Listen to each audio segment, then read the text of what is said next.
Good morning, everybody. My name is Jeremiah Grossman, and thank you very much for the warm introduction. Thank you for being here it's not only at the conference itself, but a part of the application security industry. The work we do in this industry is very, very important, and it's also extremely difficult. I'm fond of saying that there are no application security experts in the world, because an expert might mean you know a lot about the space. It seems, I've been doing this for 15 years or so, and I think I only know a slice. I think my experience now has shown me how much I know I don't know, and there's other four-letter words that you can describe that with. But so I really depend on the input and the feedback and the contributions of others to keep myself relevant out there in the industry, which is why I come to AppSec Cali, or I go to the main OWASP conferences. But these days, actually, since I've been traveling pretty heavy the last 15 years, I actually don't go to many conferences anymore, maybe one a month or maybe if I'm speaking. So if you see me leave Hawaii and speak, it's probably because I find it important that I get to impart some knowledge on people. So I got into web security, which were two words you actually never saw next to each other back in about 1999, where I think I was the first one to hack Yahoo Mail. And several times, and they were kind enough to give me a job there to hack everything that they had.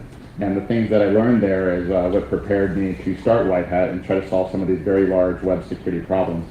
And I think our space is probably, in all of InfoSec, by far the most important and by far the most challenging.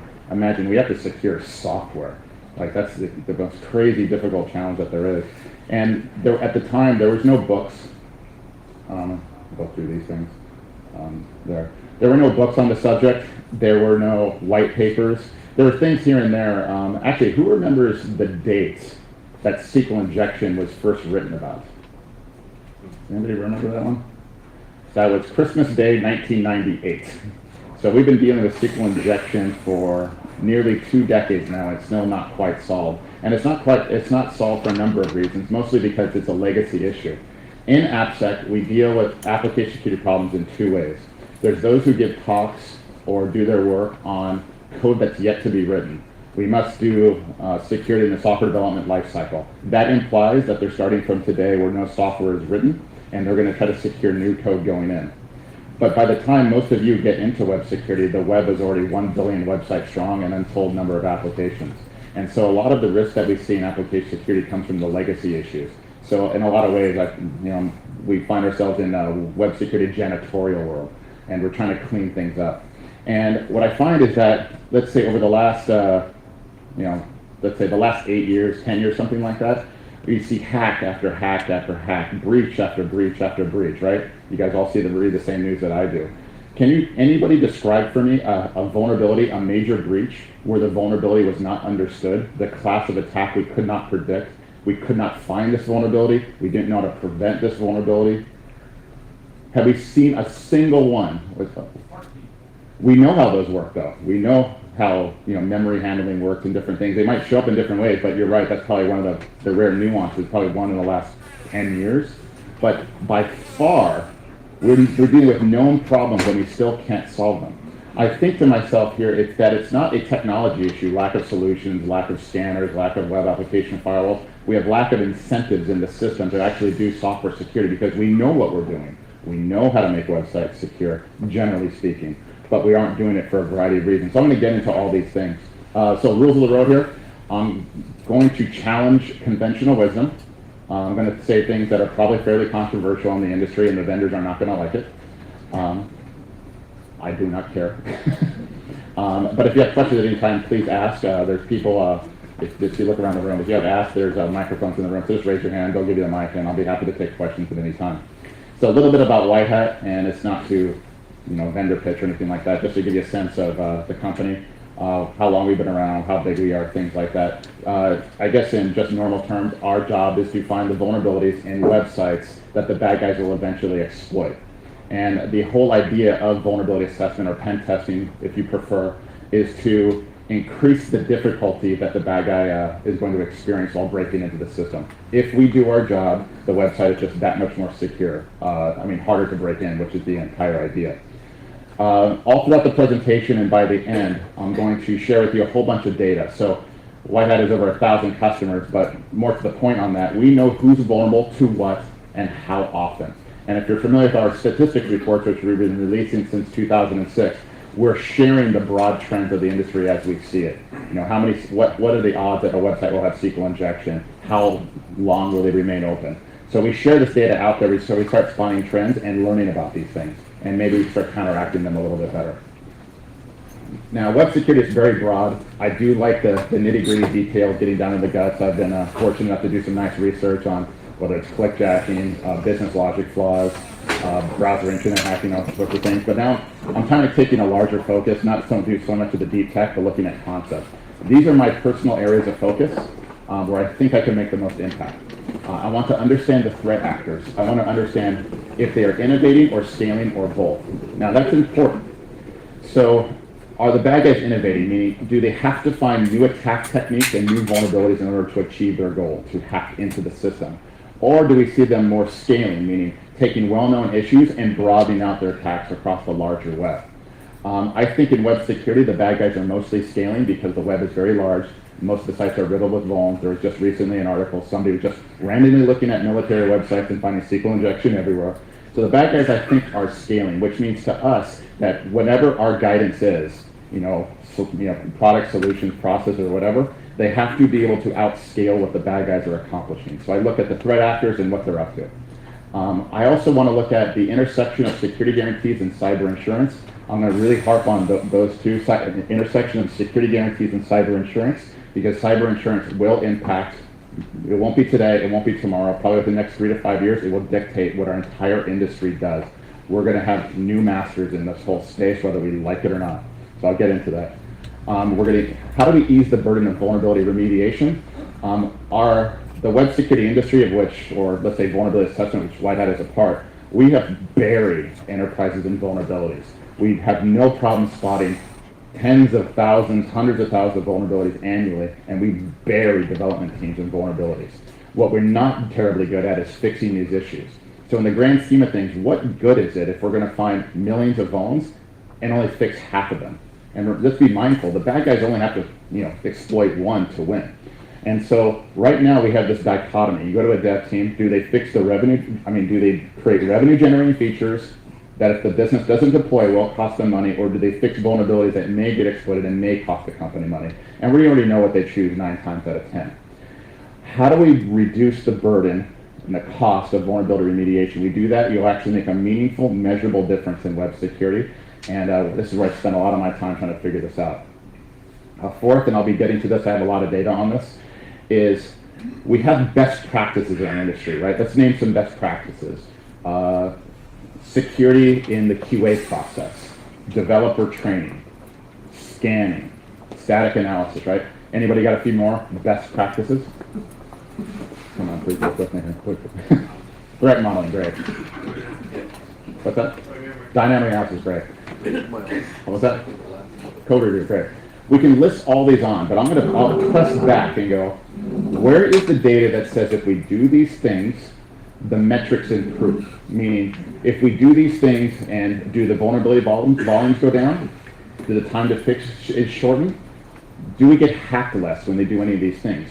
We intuitively think so, but our industry has zero data to back up this stuff. So when we go to the business, let's just say threat modeling, let's pick on threat modeling. We should do threat modeling and invest in this because it's a best practice, because it sounds like a good idea, and the business goes, okay, how much does this cost? How much time is it going to take me, and what do I get out of it? Show me the data. And we don't have it. You might have seen it work at one company at one time, but we don't really can measure this stuff. So what we did was a while back, and I'll get into a little bit more, is so we know White Hat has outcome metrics, vulnerability data, but we didn't know what companies were doing internally, good, bad, or otherwise, to achieve those outcomes. So we surveyed them. So we can regress the controls they put in place and how it impacted the outcome. Once we can describe that if they do this, they get this outcome, I think we're in a much better position to justify their expense on us. And then the last one, the application security shortage. Is there any company here that's not hiring AppSec people? I don't think so, right? Like everybody's looking for AppSec people. So we got to bring more and more people into this space, because whether you're talking threat modeling, source code reviews, dynamic testing, threat modeling, the list goes on. We are never, with whatever tech, we are never going to eliminate in any of those classes all the humans. We're going to need experts no matter what. We can use tech to make them more efficient, make them scale, but we're going to need tons more people coming into the space, builders, breakers, defenders, what have you. And we're really behind in the skill set shortage out there. So we have to work on that. So let's talk very briefly about the threat actors. I think most of you guys read the same news and the same white papers that I do. Here are the broad classes of threat actors that we're aware of. We have the hacktivists, lulsec, anonymous, things like that. I classify them as more the canaries in the coal mine. They hack you and they laugh at you. They're in it to get a political message out there. I don't pay too much attention to these guys because they're going to make their presence known. They don't cost us a lot unless you're, let's say Sony or something like that. I concern myself more with the organized crime guys 90% of the time and a little bit of nation state just because of my bias sampling in the customer base. So the organized crime, they're much more sinister. They will hack you and not laugh at you. They're not in it for fame, they're not in it for the message, they're in it for your money, which means your data. So they'll hack you, they'll siphon the data, they'll steal your money, they won't tell you, and they're going to make a ton of money, and they do that. Billions or so, hundreds of billions or so per year, as we're told. Then you have the nation state guys, and everything. I think every major state these days has an offense capability that's hacking for command and control, surveillance, economic advantage. So that's all over the place. Again, read the news. And we think we might see signs of terrorist activities out there where they're trying to instill fear in a populace using a computer. So that might come. We'll see how sophisticated that they get. But I concern myself with the middle two. Now, I'm going to get into data about what sites are vulnerable to. But first, I find it helpful. I know it's a little small, but I'll describe these a bit. We want to know what areas are most affected by what type of hacking. So this comes from the Verizon Data Breach Investigations report. In my opinion, it is probably it's probably the only required reading in our entire industry. If you haven't read anything, you read the Verizon Data Breach report, and it tells you what's going on out there. So in the right side column, you have the web application layer, and on the vertical, you have all the industries. So the way to read this is that, let's say in the IT industry, this is information, 35% of their breaches had something to do with a web application attack. Financial services at 31%. So in most industries, web security ends up being the number one or number two target for the bad guys. It works. So we know websites are vulnerable, we know bad guys use it, and now we can start putting our resources where they're going to make the most impact. Where's the retail in here? Very bottom. Retail, somehow only 5%. I don't know exactly what that means. Maybe because all the bad guys are going after point of sale systems. All right, so now we know broad industry, how the bad guys are breaking into the systems. Let's dive one layer deeper. Again, this comes from the Verizon Data Breach report. The quote says, this year, this is the last year's report, they're working on the latest one right now, I'm helping them out. This year, organized crime became the most frequently seen threat actor for web applications. Now, you can start seeing these, like what does the use of stolen credit cards or the use of backdoors have anything to do with web applications? I think what goes on here, and I've been talking to the Verizon guys over the years about this, if they want to attack a hard target, they SQL inject some other unrelated system, they download a billion credit card numbers or passwords, and they use those passwords to go after their main target. So because password reuse is a very real thing. So that's why I see SQL injection as number 3 there. So what happens? Bad guys will target a secondary or tertiary website. They'll use that foothold to insert malware into the system that they've customized to beat the AV. They will then pivot, get access to the data they want, and extract data. And it's really just that simple. So we spend a lot of time, as we should, locking down the front door, but it's not going to be enough that the bad guys are going to do an end around. And if you know anything about web security, you know that most companies out there have no idea what websites they own or what they do or who's responsible for them. So that's another large problem that is unsolved in the industry. No one knows what websites they own. So if you don't know you own it, how can you possibly secure it? Then we have other ones like remote file include, abusive functionality. Even cross-site scripting shows up at 6.3% of the web application hacks that are in use. So a lot of people like to say, well, yeah, cross-site scripting, how bad could JavaScript be? Well, there's a number of reasons how bad it can be, but the bad guys do seem to be using it statistically in the investigations. Jeremy, I got a question. What I don't see on there, maybe it's harder to read, is what about from the vendors and partners. A lot of times, I see a lot more come in from a lot of the vendors and partners that are out there, because maybe your perimeter is pretty strong, especially if you're maybe some of the government places, some of the financial, those that spend more money have the ability to do so. But a lot of times the weakness is on the partners. So a lot of times the partners, you don't have the time to put it on the assessments, the detail there. Is that reflected in this at all? Probably. I don't know for a fact, because what happens is, in the case of Verizon, you probably know this, Verizon will get called and say, we've been hacked, please do an incident response. They look at who the bad guys were, what they got access to, what they stole, how long they were there, what kind of malware it was, and so on and so forth. I'd have to go into the report to see if they covered it. It's hard to tell if it was a system that was a primary of the customer, or it was a third-party supplier somewhere. I think there's probably a healthy amount of both, but I don't know the balance there. We probably have to go look in the report. But what we do know, and whether it's IoT things or whatever, the software that we're acquiring from others is riddled with vulns, and they may or may not fix it. All right, so now we know what the bad guys are doing at the web application layer to some general extent. Now, let's look at the broad numbers. As a capitalist, right, I want to know how customers are spending their money. I want to know what they find important, and a surrogate for that is where they spend. So to counteract all this cyber hacking, they're spending $75 billion on us every single year. As a total class, InfoSec, $75 billion a year, and it's growing about 5%. So please remember those two numbers.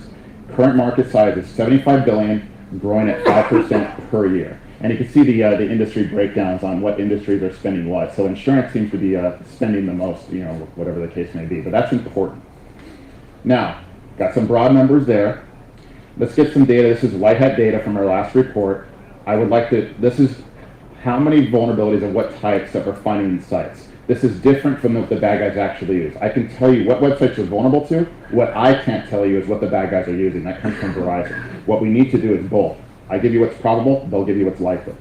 So this right here is a likelihood top 15. Way to read this is, let's say we just take SQL injection here, it says 6%. That means 6% of the sites we tested had at least one incident of SQL injection, not an attack, at least one SQL injection vulnerability, 6% of the sites. If you're looking at cross-site scripting, which is one of the most popular, it actually got knocked down to number 3. Those numbers 5 years ago were in the 80s and 90s. Right now, cross-site scripting in our customer base is about 47% of websites have one or more, likely a lot more, but that's the way the stats break down. I like this chart because it tells us, if you start from the assumption that the bad guy only needs one vulnerability to win, whether it's SQL injection, cross-site scripting, or whatever, what are the odds that a given site has these particular things? So that's our top 15 there, and it subtly changes over time.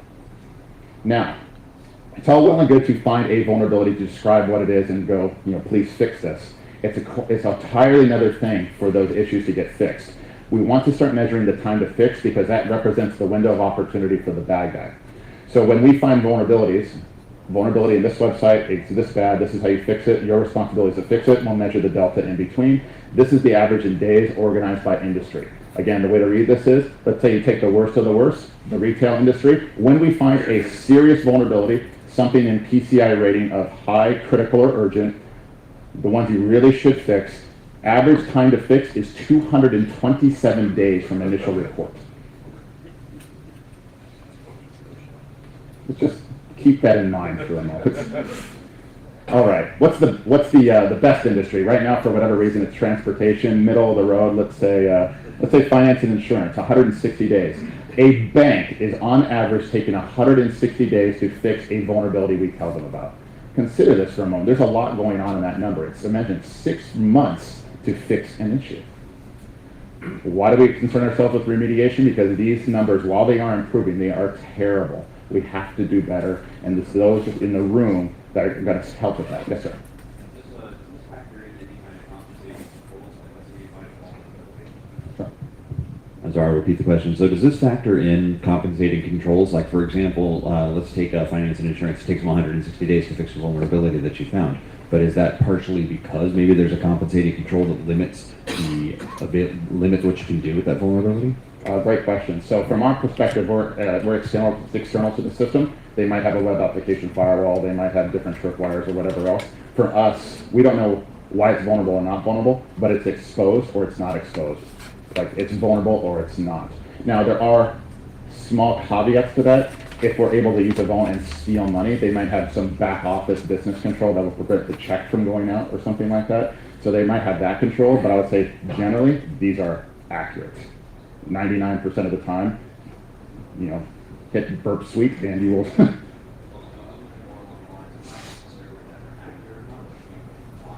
Oh, yeah, that's a total, why the vulns take so long to fix.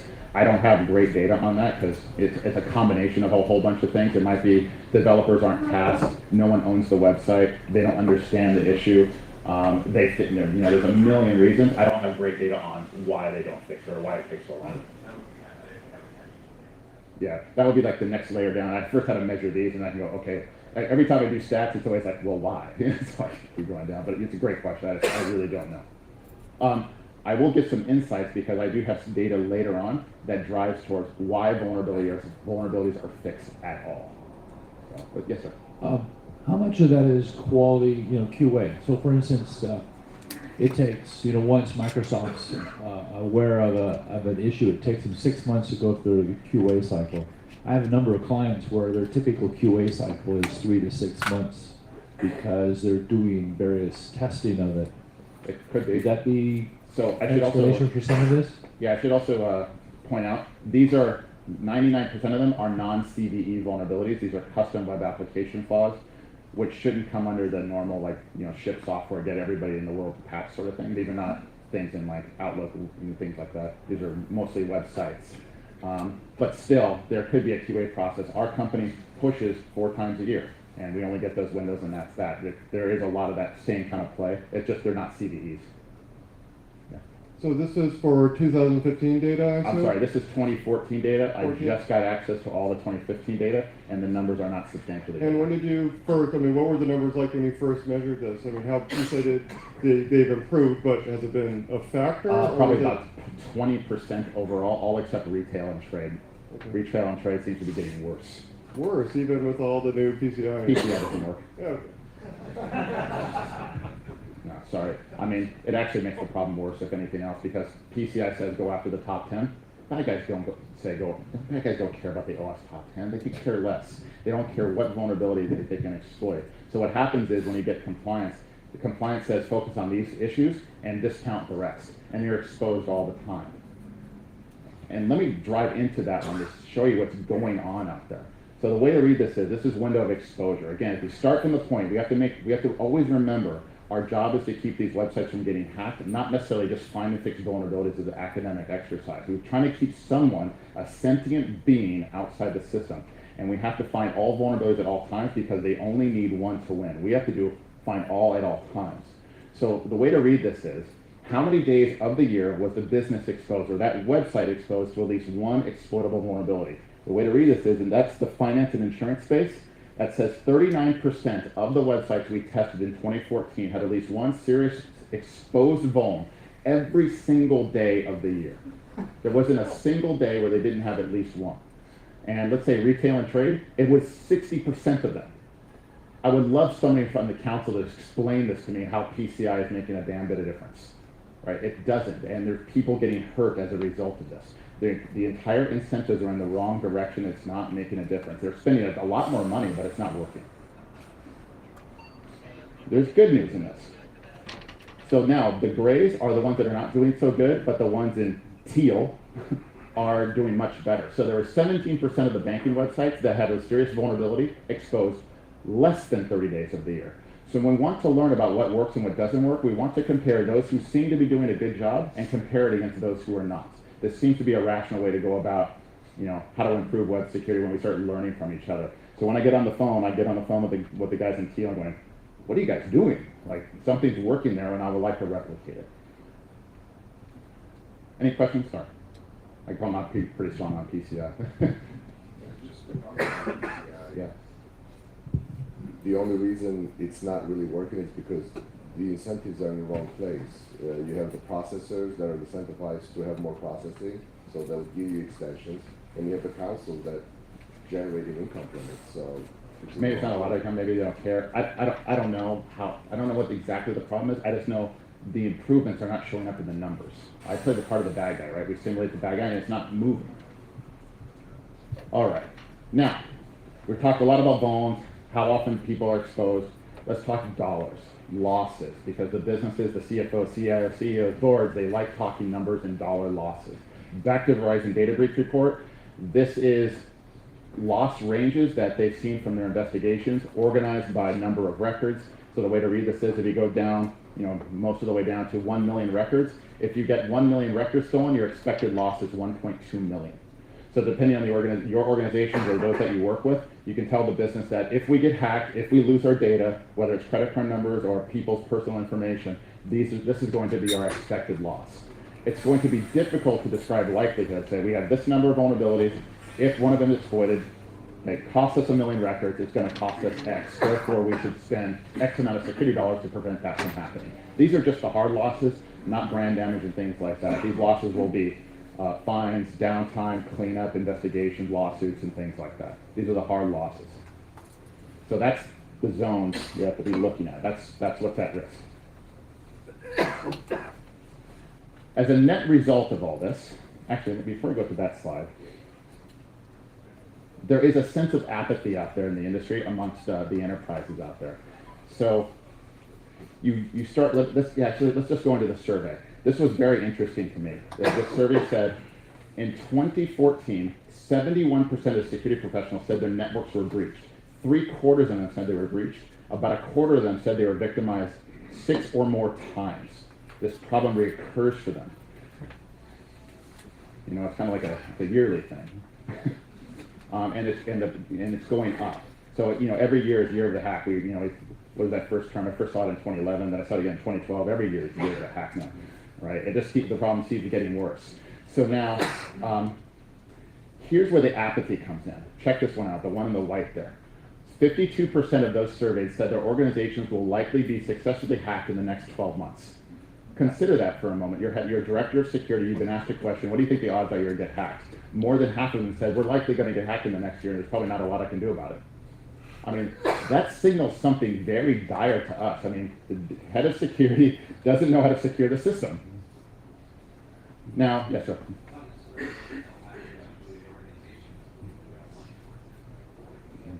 Or the motivation, the dollars. I still account, I don't know how to motivate the business to do it. Or it's not, maybe, I don't know, I know the controls that'll likely work, but I don't know how to get them implemented, get the organization to have the necessary fortitude to do it. So they're looking for help, but whatever the case, that is their state of mind. So now if you're thinking to yourself, I don't know all my websites right now, and I'm riddled with vulns, the losses are there, I'm probably gonna get hacked. What do you do? And if you're in what do you do as a business? What do you do as a security professional, on the enterprise? So again, I follow the dollars. What are people doing? What are they spending money on? They start spending money on insurance. Imagine this for a moment. Instead of spending dollars on more security controls, more training, or whatever, they spend money on Lloyd's of London.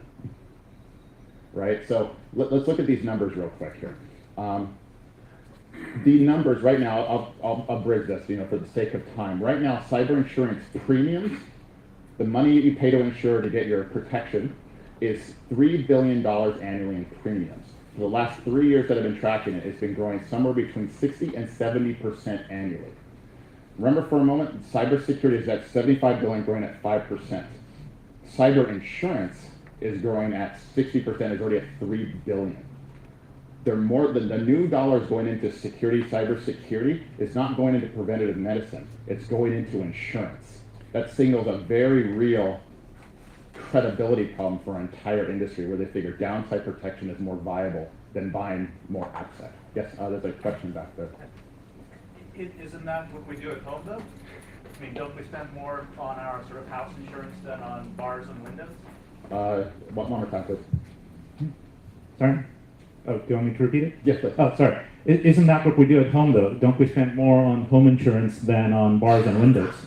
But if you do that, your insurance premiums go way up. You can have no lock on your door. You're going to pay another 20% in home insurance premiums when they investigate your house. True, but I mean, but a lot. Insurance is too late. The data has already gone. So what I'm suggesting here, you guys are probably all right. What I'm suggesting here, this is not a right or wrong, you should or should not do. I merely point out the fact that this is what the conversation is going to be in the next 3 to 5 years. You're going to need to know these numbers because guarantee you as security professionals, you're going to get the questionnaire from your insurer and going, what are all the things that you're doing? And in a very short moment of time, they're going to start telling you what to buy. Yes, sir. Is this happening in the insurance and IT? In I guess, business insurance for properties, they'll send inspectors out to the business, inspect the building, tell them you got to fix these things, we will not insure you. Will the insurance company start? They already are. Security? They already are. It's already happening. It's very slight. It's very small. Only 5 minutes. Oh crap. Okay. Well, how much time? Well, this time I understand. We'll keep going. Okay. All right. So these are the conversations we're going to be having out there. And so our masters are not going to be PCI counsel and things like that. It's going to be the insurers that are out there and say you will buy this firewall and you configure it like this because it's statistically shown to work. So let's look at some of the insurance playouts that we see out there in the industry. So this is Target. Everybody knows about the Target breach. Their cost that they said was nearly $250 million. They did have cyber insurance, and it paid out $90 million to them. Home Depot, another hack out there, 43 million in losses. Their insurer covered 15 million of it. So consider this for a moment. So people have cyber insurance. They are making claims. They are making payouts. And if anything, the companies that are buying insurance are not buying enough insurance. Let that sink in for a moment. Now, who's offering this cyber insurance stuff? There's only about 50 suppliers out there. I have a whole archive of questionnaires because what happens is that the CFO of the company goes, I want cyber insurance. This insurer gives you a large questionnaire detailing your entire IT environment. They pass that questionnaire to the CIO, the CSO. You answer every single question about your IT environment, and then they give you a premium, and this is the result. So this is all the companies, well, this is a sort of snapshot that are offering cyber insurance. It's the Wild West out there. There really are no standards. It's really difficult to know how they price this stuff, but here we are. Yes, sir. They have no actuarials. Very, very small. I think what's going on, this is just my theory, what's going on is they're pricing the premiums really high, expecting the claims to come in. They have all the control data from the questionnaires, and after they do the investigations, they'll smash it together and correlate. That's it. They'll take the losses for now to such an extent, because later they're going to know statistically what works and what doesn't work in a way that we never could. What's interesting is some of those companies that are my clients, they themselves are not. Well, one more time, sir. Some of those, I don't think this is on. Some of those listed as insurers are my clients. They themselves are insecure, substantially insecure. So it's interesting that they're offering insurance on things that they themselves probably have to get reinsurance from. I'm really curious because Target stock went up, It did. and so I think, and I ask you this question: is the fact that the stock price isn't damaged, which means these C-suites bonuses aren't damaged when they use insurance, is really the mediating thing why they would rather use insurance than tighten up their ship? That's a good question. I really don't know the answer to that one. That's more a question for Wall Street. I'm security pro. I try to keep people not from getting hacked. I just try to follow the dollars the best I can. The Target CEO was forced to resign. What was his bonus? He got a nice big golden parachute, but he still didn't want to leave that company. He worked his way up from a cashier. So you're right that over the long term, their stock price didn't, continued to grow, but there was definitely a short-term hit that affected it. So for the sake of time, we're gonna have a great hallway track. We'll leave it. Let's maybe one more try just to give you a sense of proportion of what's going on out there. The top one, the application security market, of which we are all a part, is about $1 billion annually. It's growing at about 15% depending on who you ask. Cyber insurance, like I said, as a comparison, is already $3.3 to $3.2 billion in premiums, growing at 60 to 70%. And as compared to all of InfoSec, which is the new spend on InfoSec, is $3.8 billion, growing at 5. You see where the dollars are lining up now.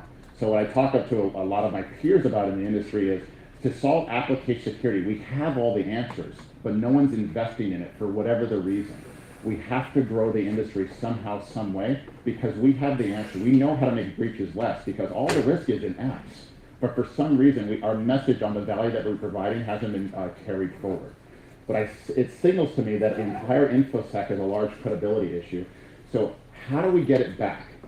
Now, the last thing I'll harp on is that as RSA comes up, right, and you're going to have 700 pre-IPO vendors all vying for your attention, have you ever noticed that everything sold in all of InfoSec has no guarantees, no warranties, and no insurance policies?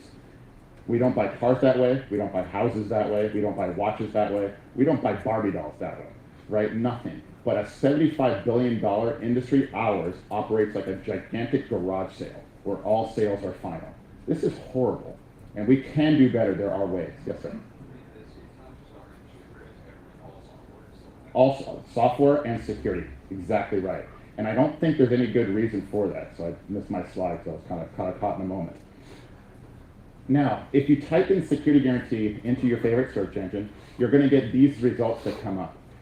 When these banks are trying to attract new clients, they'll say, well, customers are concerned about losing their money if they bank on them.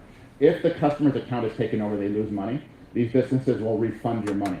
Somehow, some way, these companies are using products with no guarantees to guarantee the security of their customers. They're able to do it. Why can't we? Right? And so I'll go into this. I'll share with you a little bit about what Whitehead does, but I want to be very respectful of the podium here. But this is Dan Gear. If you haven't read Dan Gear, he's great stuff. The only two products not covered by product liability are religion and software shall not escape much longer. So, as not to be hypocritical in this whole thing, so Whitehead, our mission in life is to find vulnerabilities that the bad guys will eventually exploit. If the customers will fix the vulnerabilities we say, they should not get hacked. That's the claim. That's the whole idea of everybody's vulnerability assessment program. We just decided to guarantee it. So we know what we're able to find, we know what we're able to miss, and we know how often that occurs. So we said, if we screw up, we'll give you your money back and we'll cover the first $500,000 of your breach costs. That's what we did. We know our metrics. And I encourage, and I'm happy to teach any other vendor that would like to know how we did it and how they go about the process to guarantee the claims that they make in their marketing. They can do that. We did it. You can too. And the second thing I really want the enterprises out there, the customers of everything us vendors to do, is to start asking your vendors to guarantee their outlandish marketing claims. When they say no false positives, all viruses, right? Make them guarantee it. Just ask the question. They can if you force them to. You have all the power. We have none. Your dollars matter. Please ask them. All right. One more set of slides here. I mentioned earlier that I started comparing, because when we do all this stuff, because I want to know statistically if what we're recommending works. So what we did was we surveyed all of our customers, asked them 16 questions on all the controls in their software security program. And we regressed them against all the 2014 vulnerability data we had on them. So for instance, we asked them what were their, in the event of breach, what part of the organization will be held to account? 9% said board of directors, 29% said executive management, so on and so forth. So if you're in the security department and your company gets breached, 1 in 3 chance that you're going to get blamed. Now, when it comes to, if you correlate that to vulnerability data, how does it work? So again, let's say, now here's where it gets interesting, and it'll add a whole lot to the discussion. When the board of directors, when the customer said board of directors is held to account in the event of breach, they had an average of 10 vulnerabilities. When the security department was said to be accountable in the event of breach, they found 25. There's 2 ways to look at this. One, you could say, well, when the board of directors, top to top, is accountable, the site is more secure versus when the security team is responsible for it. There's another way to look at it. When the security team is responsible, they do a much better job at all the testing, right? There's 2 ways to look at this. So it's hard to read into it a bit. But the average time to fix, same kind of thing. When the board of directors was held accountable, 129 days to fix. Security department, 114 days, but it didn't seem to affect the remediation rate. This one strikes with the gentleman's earlier question here. What are the drivers for resolving website vulnerabilities at all? In prior years, 2013 and back, one of the main drivers was compliance. The number one driver in compliance was, the number one driver to fix vulnerabilities was compliance. Now it's risk reduction at 35%. So 1 in 3 companies that we work with, they say the number one issue is to, reduce risk. Great. Let's correlate that. When the main driver is risk reduction, you find the largest number of vulnerabilities. Kind of weird, huh? They're probably really going after it. Versus, let's say, compliance, half that. Compliance is only going to ask you to find what's on their list and no more. And then also see it impacts remediation rates and time to fixes. So these policies will matter. Now I'm going to give you one more slide here and say, when you start lining these up, I'm going to describe 3 metrics here: number of vulns, time to fix, and remediation rates. And we start lining up these controls. For instance, if you want your number of open vulnerabilities to improve, it seems in the data, static analysis drops the average number of vulnerabilities, but it does not seem to improve remediation rates.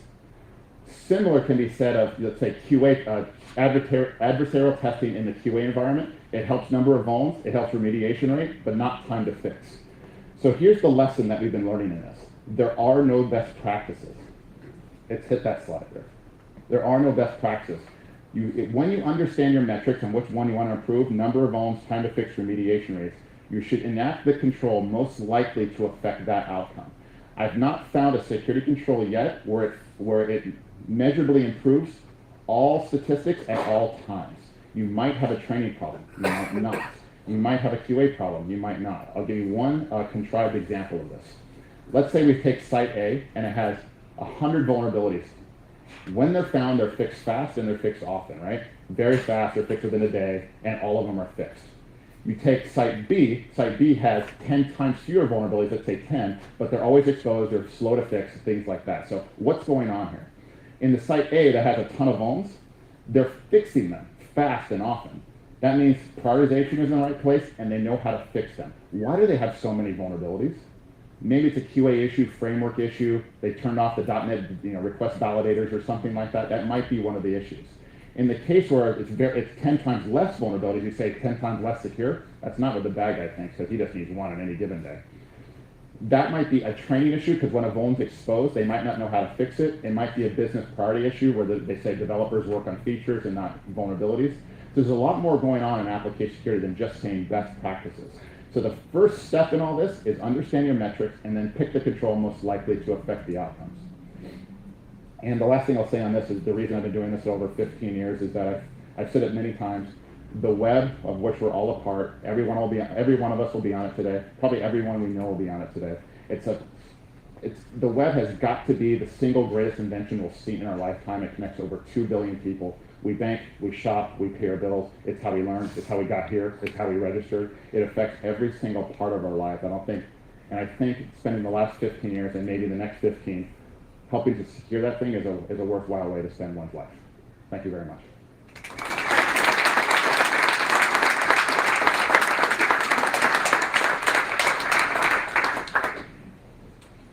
I don't know if Tom, you want to take any more questions? 4 minutes? You have questions? Yes, sir.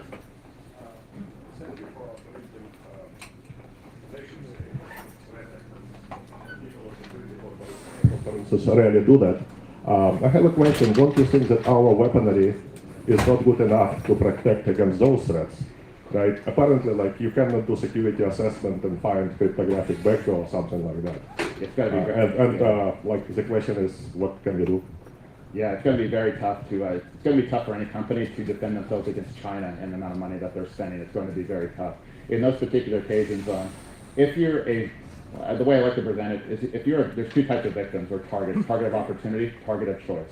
If you're a target of opportunity, then you should get your security posture just above average, and then the bad guy will shift their attacks to go hit your next door neighbor or something like that, right? If you're a target of choice, the bad guys are going to come after you nonstop. Then you're going to have to be as secure as you can, reasonably, and then you have to get very fast at detection and response. If you give us, any hacker, bad guy, root access on a bank for an hour, we're not going to steal any money. It's far too complicated to do it. So if you can do fast detection and response after the bad guy spent 6 months and $1 million and to only get picked off in an hour, that's probably what you're going for there.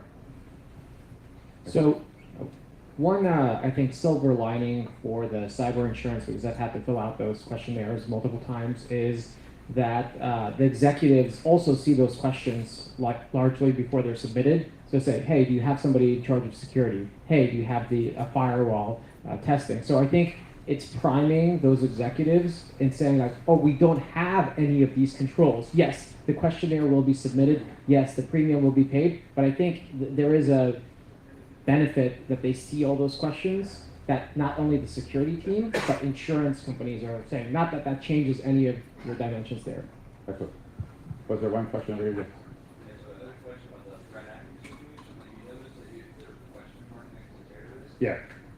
So there was a question mark next to terrorists, right? So how do you, where would you quantify the threat actor for the recent power outage in the Ukraine then? If not terrorism, what was that? That might have been nation state. It might have been terrorists. I try not to get too wrapped up in the semantics of it, but it seems like whoever the threat actors are, they're going after power grids and dropping systems for a variety of reasons. We've not seen the full investigation report on who done it and how, so we can kind of just guess.